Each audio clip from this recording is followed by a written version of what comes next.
Assalamualaikum warahmatullahi wabarakatuh. Kami dari kelompok 8 akan mempresentasikan hasil kerja kami, yaitu makalah yang berjudul Data Analisis Berkala dengan Metode Semi Average. Sebelumnya, perkenalkan, nama saya Anissa Hasnagifari dengan NIM 112000280. Perkenalkan, saya Amelia Kartika dengan NIM 112000231. Perkenalkan, nama saya Fadla Zara Tahira dengan NIM 112000422. Baik, selanjutnya di sini saya akan menjelaskan mengenai latar belakang. Latar belakang banyak analisis statistika bertujuan untuk mengetahui apakah ada hubungan antara dua atau lebih peubah. Bila hubungan demikian ini dapat dinyatakan dalam bentuk rumus matematik, maka kita akan dapat menggunakannya untuk keperluan peramalan. Masalah peramalan dapat dilakukan dengan menerapkan persamaan regresi, mendekati nilai tengah populasi.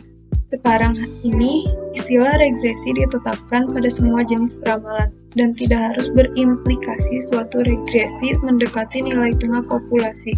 Sedangkan teknik korelasi merupakan teknik analisis yang melihat kecenderungan pola dalam satu variabel berdasarkan kecenderungan pola dalam variabel yang lain. Maksudnya, ketika satu variabel memiliki kecenderungan untuk naik, maka kita melihat kecenderungan dalam variabel yang lain apakah juga naik atau turun atau tidak menentu. Jika kecenderungan dalam suatu variabel selalu diikuti oleh kecenderungan dalam variabel lain, kita dapat mengatakan bahwa kedua variabel ini memiliki hubungan atau korelasi. Jika variabel Y merupakan serangkaian observasi dan Y merupakan variabel waktu yang bergerak secara bersamaan ke arah yang sama dari masa lalu ke masa mendatang, maka serangkaian data yang terdiri dari Y dan merupakan fungsi dari T tersebut dinamakan sebagai deret berkala. Rumusan masalah. Pertama, bagaimana cara menentukan rata-rata bergerak sederhana dan rata-rata bergerak tertimbang.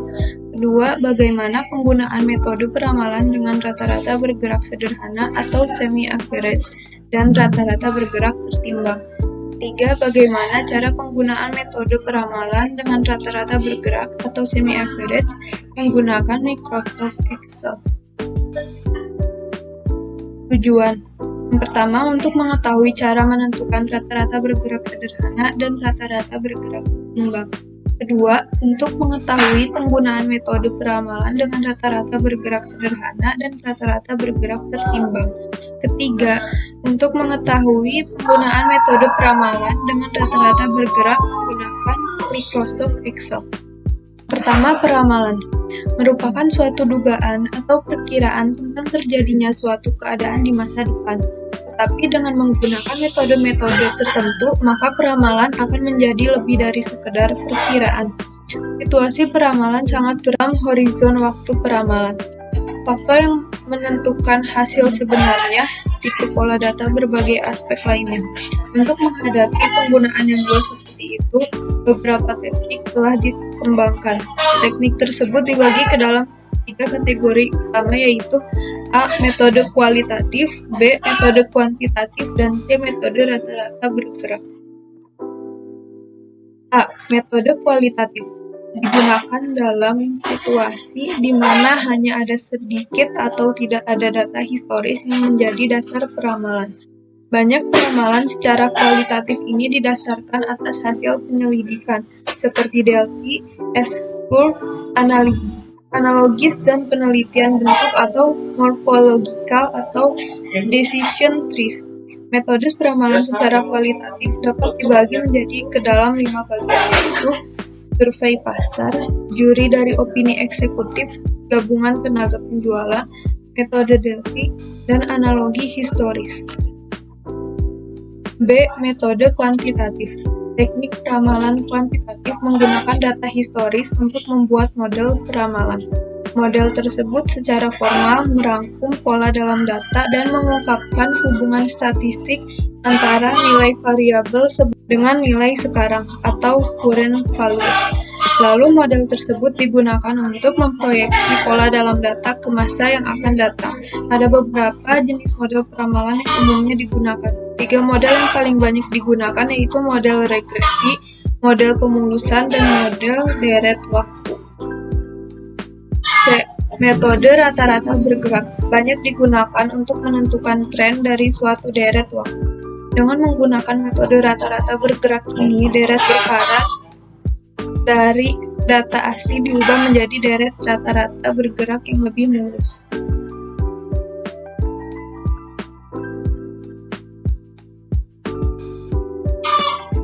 Rumus semi-average. Metode tren setengah rata-rata menentukan bahwa untuk mengetahui fungsi Y sama dengan A plus BX, semua data historis dibagi menjadi 2 kelompok dengan jumlah anggota masing-masing sama. A. Metode setengah rata-rata dengan data historis dalam jumlah genap. B. Metode setengah rata-rata dengan data historis dalam jumlah ganjil bersamaan tren yang diperoleh dengan menggunakan metode ini. Selain dapat digunakan untuk mengetahui kecenderungan nilai suatu variabel dari waktu ke waktu, juga dapat digunakan untuk meramal nilai suatu variabel tersebut pada suatu waktu tertentu. Samaannya adalah sebagai berikut.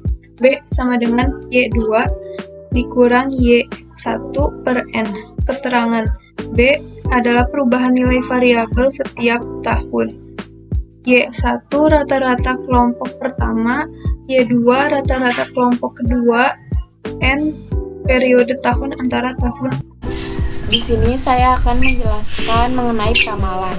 Pramalan merupakan suatu dugaan atau perkiraan tentang terjadinya suatu keadaan di masa depan. Tetapi dengan menggunakan metode-metode tertentu, maka pramalan akan menjadi lebih dari sekedar perkiraan. Situasi pramalan sangat beragam dalam horizon waktu pramalan. Faktor yang menentukan hasil sebenarnya tipe pola data berbagai aspek lainnya. Untuk menghadapi penggunaan yang luas seperti itu, beberapa teknik telah dikembangkan. Teknik tersebut dibagi ke dalam 2 kategori utama, yaitu A. Metode kualitatif, B. Metode kuantitatif. Metode kualitatif digunakan dalam situasi di mana hanya ada sedikit atau tidak ada data historis yang menjadi dasar peramalan.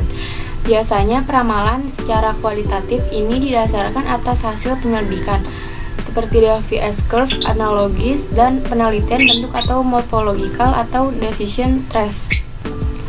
Metode peramalan secara kualitatif dapat dibagi menjadi ke dalam 5 bagian, yaitu survei pasar, juri dari opini eksekutif, gabungan tenaga penjualan, metode Delphi, analogis historis. Metode kuantitatif. Teknik peramalan kuantitatif menggunakan data historis untuk membuat model peramalan. Model tersebut secara formal merangkum pola dalam data dan mengungkapkan hubungan statistik antara nilai variabel sebelumnya dengan nilai sekarang, current values. Lalu model tersebut digunakan untuk memproyeksi pola dalam data ke masa yang akan datang. Ada beberapa jenis model peramalan yang umumnya digunakan. 3 model yang paling banyak digunakan yaitu model regresi, model pemulusan, dan model deret berkala dan komponen deret berkala. Rumus semi-average. Metode tren setengah rata-rata menentukan bahwa untuk mengetahui fungsi Y sama dengan A ditambah BX, semua data historis dibagi menjadi 2 kelompok dengan jumlah anggota masing-masing sama. A. Metode setengah rata-rata dengan data historis dalam jumlah genap. B. Metode setengah rata-rata dengan data historis dalam jumlah ganjil. Persamaan tren yang diperoleh dengan menggunakan metode ini selain dapat digunakan untuk mengetahui kecenderungan nilai suatu variabel dari waktu ke waktu, juga dapat digunakan untuk meramal nilai suatu variabel pada suatu waktu tertentu. Persamaannya adalah sebagai berikut. B sama dengan Y2 dikurang Y1 dibagi N. Keterangan B perubahan nilai variabel setiap tahun. Y1 rata-rata kelompok pertama, Y2 rata-rata kelompok kedua. N periode tahun antara tahun A. Ciri-ciri tren sekuler umumnya meliputi gerakan yang lamanya 10 tahun atau lebih. Tren digunakan dalam melakukan peramalan. Metode yang biasa dipakai yaitu metode semi-avarage dan metode flashcurve. Variasi musim yaitu ayunan sekitar tren yang bersifat musiman serta kurang lebih teratur. Variasi sikli yaitu ayunan tren yang berjangka lebih panjang dan agak lebih tidak teratur. Variasi random ataupun residu yaitu gerakan yang tidak teratur sama sekali. Y sama dengan A ditambah B dikali X, rumus yang digunakan untuk menentukan tren, di mana Y, nilai variabel Y pada suatu waktu tertentu. A, perpotongan antara garis tren dengan sumbu tegak Y. B, kemiringan garis tren. X, periode waktu deret berkala. Manfaat peramalan. A. Membantu agar perencanaan suatu pekerjaan dapat diperkirakan dengan secara tepat. B. Membantu menentukan pengembangan suatu pekerjaan untuk periode selanjutnya. C. Merupakan suatu pedoman dalam menentukan tingkat persediaan. Perencanaan dapat sebagai masukan untuk menentukan jumlah investasi. Selanjutnya di sini saya akan menjelaskan mengenai metode semi-average data genap kelompok genap. Menentukan A0, kelompok 1 antara tahun 2015 dan 2016, kelompok 2 antara tahun 2018 dan 2019. Menentukan angka tahun 2015 adalah min 3 dan angka 2016 sampai 2019 berturut-turut adalah 1 dan 3. Mengelompokkan data menjadi dua kelompok karena jumlah data genap langsung dibagi dua, yang masing-masing dari dua data genap. Contoh soal. Untuk menentukan X tahun 2015, hasilnya min 3, tahun 2016 min 1, tahun 2018 1, dan tahun 2019 3. Untuk periode dasar tahunnya, X-nya dijumlahkan agar mendapatkan hasil periode dasarnya 0. Penyelesaian untuk mencari semi total dengan cara menjumlahkan data kelompok 1. Untuk kelompok 1, semi totalnya 115 ditambah 111, hasilnya 226.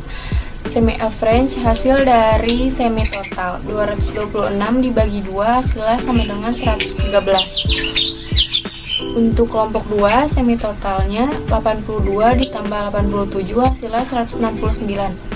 Semi average-nya 169 dibagi 2 hasilnya 84,5. Untuk memperoleh nilai B, rumusnya sama dengan Y2 dikurangi 1 dibagi N sama dengan 84,5 dikurang 113 per 2 sama dengan min 14,25 dibagi 2 hasilnya min 7,125. Maka rumus peramalan yang digunakan yaitu Y aksen sama dengan A plus B dikali X. Y aksen sama dengan 113 ditambah min 7,125 dikali X. Misalkan untuk meramalkan pada tahun 2026, untuk tahun 2022, X sama dengan min 9 per 2. Y aksen 2022, A plus B dikali X sama dengan 113 min 7,125 dikali min 4,5 sama dengan 113 ditambah 32,6, hasilnya 145,6. Genap kelompok ganjil terdiri dari dua kelompok, yaitu kelompok 1 dan kelompok 2. Kelompok 1 terdiri dari tahun 2015 sampai 2017. Kelompok 2 terdiri dari tahun 2017 sampai 2019. Jika 2016 kelompok 1 mendapatkan nilai X-nya 0, maka 2015 kelompok 1 mendapatkan nilai X-nya min 1, dan 2017 kelompok 1 mendapatkan nilai X 1. Sedangkan kelompok 2 pada tahun 2017 mendapatkan nilai X-nya 2, 2018 mendapatkan nilai X-nya 3, 2019 mendapatkan nilai X-nya 4. Penyelesaian untuk kelompok 1 semi total yaitu penjumlahan dari tahun 2015 sampai 2017, yaitu jumlah peternak, sama dengan 119 ditambah 111 tambah 77 sama dengan 303. Semi average 303 dibagi 3. Kenapa dibagi ke 3? Karena terdapat 3 tahun, yaitu dari tahun 2015 sampai 2017, mendapatkan hasil 101. Untuk kelompok 2, semi total, yaitu penjumlahan dari tahun 2017 sampai 2019 sama dengan 77 ditambah 82 ditambah 87, mendapatkan hasil 246. Semi average 246 dibagi 3 mendapatkan hasil 82. B sama dengan Y2 dikurang Y1 dibagi N. Jika Y2 bernilai 82 dikurang Y1 bernilai 101 dan N bernilai 3, maka 48,3 dibagi 3 mendapatkan hasil 16,1. Maka rumus peramalan yang digunakan yaitu Y sama dengan A ditambah B dikali X. Y sama dengan 101 ditambah 16,1 dikali X. Misalkan untuk meramal pada tahun 2025 yang akan datang, jika tahun 2025 mendapatkan nilai X-nya yaitu 10, maka Y 2025 sama dengan A ditambah B dikali X, yaitu 101 ditambah 16,1 dikali 10 sama dengan 101 ditambah 161 dan mendapatkan hasil 262. Baik, selanjutnya di sini saya akan menjelaskan mengenai metode semi average data ganjil. Di sini ada data peternak yang berjumlah 5 data. Oleh karena itu, analisis data dilakukan dengan cara sebagai berikut. Yang pertama, jumlah deret berkala dikelompokkan menjadi 2 bagian yang sama dengan cara memasukkan periode tahun serta nilai deret berkala tertengah ke dalam tiap kelompok. Untuk memperoleh nilai B, rumusnya yaitu B sama dengan Y2 dikurangi Y1 per N kurangi 1. Contoh soal, di sini ada tahun 2015 sampai 2019. Karena jumlah seluruh datanya ganjil, maka diperlukan untuk mengelompokkan data menjadi 2 kelompok. Penyesuaian dapat dilakukan dengan menduplikasi data yang terletak di tengah, yaitu data 2017. Selanjutnya dibagi menjadi 2. Untuk menentukan periode dasar, yaitu menggunakan tahun tengah data tahun kelompok 1, sehingga periode dasarnya adalah 2016. Maka angka tahun untuk tahun 2015 adalah negatif 1 dan angka tahun 2017 untuk kelompok 2, 2018, serta 2019 berturut-turut adalah 1, 2, 3, dan 4. Penyelesaian. Untuk kelompok 1, semi totalnya yaitu 115 ditambah 111 ditambah 77 sama dengan 303. Dan untuk semi average-nya 303 dibagi 3 sama dengan 101. Untuk kelompok 2, semi totalnya yaitu 77 ditambah 82 ditambah 87 sama dengan 246. Semi average-nya tadi 246 dibagi 3 sama dengan 82. Untuk nilai B-nya yaitu Y2 dikurangi Y1 per N kurangi 1 sama dengan 82 dikurangi 101 per 5 dikurangi 1 sama dengan negatif 19 per 4 sama dengan hasilnya negatif 4,75. Maka rumus peramalan yang digunakan yaitu Y aksen sama dengan A ditambah B kali X sama dengan Y aksen sama dengan 101 ditambah negatif 4,75 dikali X. Akan untuk meramal pada tahun 2022 yang akan datang, untuk tahun 2022 X sama dengan 7, Y aksen 2022 sama dengan A ditambah B kali X, Y aksen 2022 sama dengan 101 ditambah negatif 4,75 dikali 7 sama dengan 101 ditambah negatif 33,25 sama dengan 67,5 Jadi, dapat diramalkan untuk tahun 2022, jumlah orang yang bekerja menjadi peternak yaitu 67,75 orang. Dapat pula diramalkan untuk tahun berikut, 2020 sama dengan 77,25 orang, 2021 sama dengan 72,5 orang, 2022 sama dengan 67,75.